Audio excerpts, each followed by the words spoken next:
Bonjour et bienvenue dans les lieux les plus impossibles à atteindre sur Google Earth. Je suis convaincu que ces endroits seraient célèbres et considérés parmi les plus grandes merveilles naturelles du monde s'ils n'étaient pas devenus inaccessibles à cause de la géographie, de la géopolitique ou d'événements inhabituels survenus au fil de l'histoire humaine. En raison de leur inaccessibilité, beaucoup d'entre eux abritent une nature parmi les plus préservées de notre planète. Celui que j'ai placé en 6e position ne restera probablement pas longtemps dans cette liste. J'ai déjà regardé au-delà de l'océan vers un autre. Et le tout premier est la côte la plus étrange et la plus belle du monde, et la source d'un conflit massif entre deux superpuissances. Le cratère Pingalui, au Canada, se trouve dans les étendues glaciales de la péninsule d'Ungava au Québec. Ce lac est fascinant pour plusieurs raisons. D'abord, il a une forme parfaitement circulaire, et l'eau n'y entre ni n'en sort. Comme vous pouvez le voir, à aucun endroit de son rebord il n'est connecté aux grands réseaux hydriques du Canada. C'est une conséquence directe de son origine. Un impact de météorite massif survenu il y a environ 1,4 million d'années, qui a laissé un cratère profond de 267 mètres avec un rebord surélevé et une couche de roches cristallisées en dessous. Après l'impact, le cratère s'est lentement rempli de pluie et de neige au fil de milliers d'années, ce qui explique pourquoi son eau est parmi les plus pures et claires au monde. Le résultat final ressemble à la tasse d'eau la plus gigantesque et rafraîchissante de la planète. Le seul problème, c'est que l'accès est extrêmement restreint pour tout le monde sauf la communauté inuite locale. Pour y aller, il faut prendre l'avion jusqu'à des villages inuits de plus en plus petits en remontant vers le nord du Québec, jusqu'à atteindre celui qui se trouve à environ 90 km du cratère. Des guides inuits peuvent ensuite vous emmener à pied, en traîneau à chien ou en motoneige en hiver. C'est possible, mais c'est une entreprise énorme et coûteuse, avec des prix à partir de 10 000 $ canadiens par personne. C'est pour cette raison que seulement entre 20 et 60 touristes réussissent à s'y rendre chaque année. Et c'est pourquoi il est le dernier de cette liste. Aussi fascinant soit-il, c'est le seul endroit de cette sélection qu'on peut atteindre, même avec tout l'argent et le temps du monde. Prenons maintenant l'exemple du Cerro Elono au Pérou. Au cœur de l'une des jungles les plus sauvages de l'Amazonie, à la frontière entre le Pérou et le Brésil, se dresse une montagne très haute en forme de pyramide. Aucune photo n'a jamais été prise de près. On en sait très peu à son sujet, ce qui pousse certains à croire qu'il s'agirait en réalité d'une ancienne pyramide aujourd'hui recouverte par la jungle. Elle s'élève à environ 450 mètres, et du fait de sa proéminence au-dessus d'une vaste étendue plate de forêt, elle peut être vue depuis de très grandes distances, y compris depuis les Andes, à 400 km. Cela en ferait un excellent point d'observation pour les tribus non contactées qui peuplent exclusivement cette région, notamment les Iskanawa.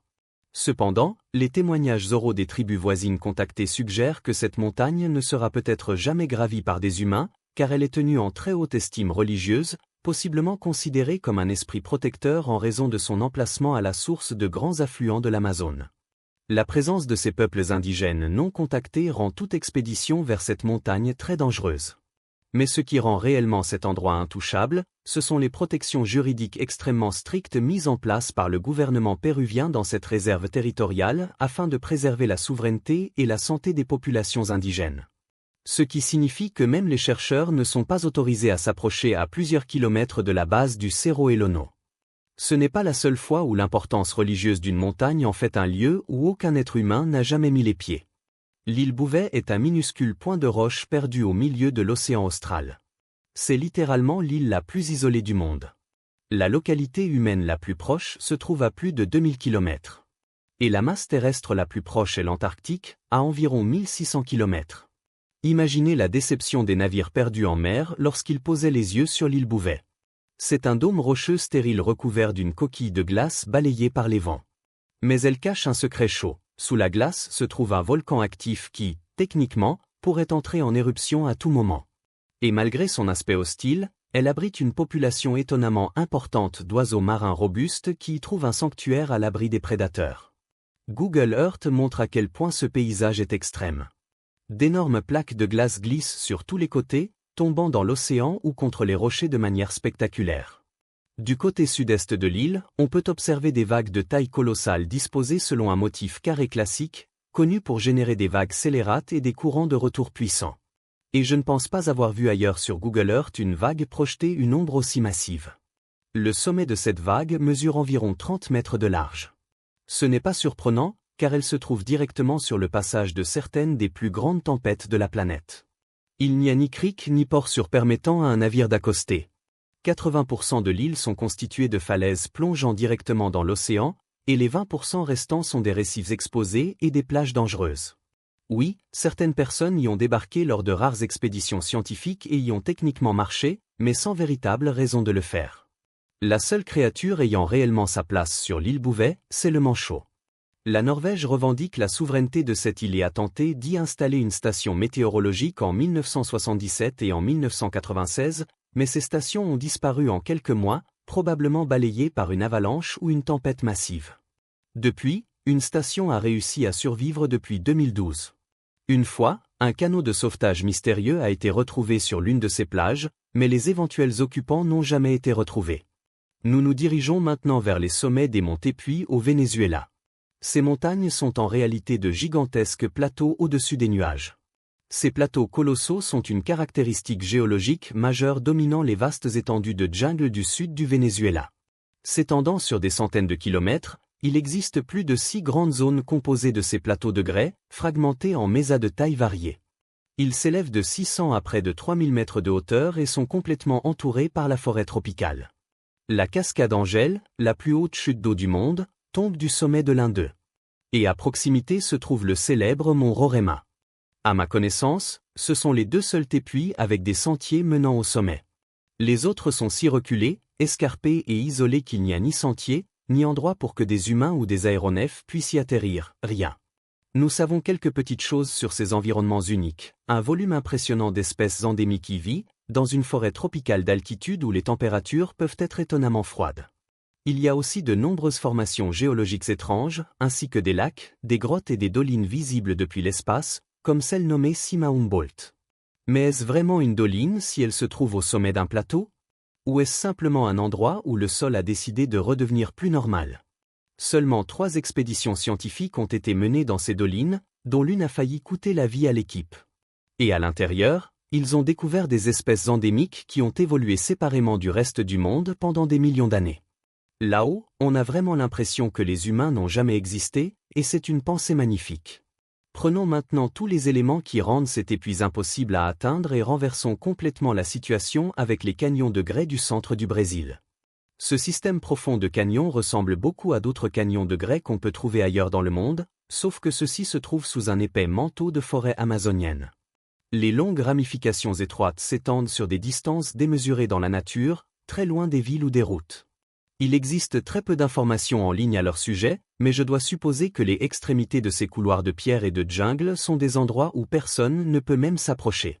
Les sons des oiseaux, des singes et d'1 million d'organismes coincés dans ces couloirs étroits doivent résonner contre les parois de roche de façon véritablement extraordinaire. Et tout cela n'est que le fruit de mes propres observations depuis les vues aériennes. Le biome s'étend sur de nombreux kilomètres et englobe beaucoup de canyons, c'est ainsi que je les ai repérés il y a des années. Depuis, je suis presque obsédé par cet endroit. Et je ne l'aurais peut-être jamais partagé avec le monde si je n'avais pas remarqué quelque chose en observant les dernières images mises à jour par Google Earth. Comme vous allez le découvrir, cet endroit devient rapidement moins inaccessible, pour toutes les mauvaises raisons. D'abord, un peu de contexte. Il n'existe réellement qu'une seule section appelée Canyon d'Ovana où les touristes peuvent aller. À proximité, des preuves étendues de la présence d'anciens peuples indigènes du Brésil, datant de plus de 9000 ans, ont été découvertes sous forme d'art rupestre, de sites funéraires et d'artefacts cachés dans les alcôves rocheuses des parois des canyons.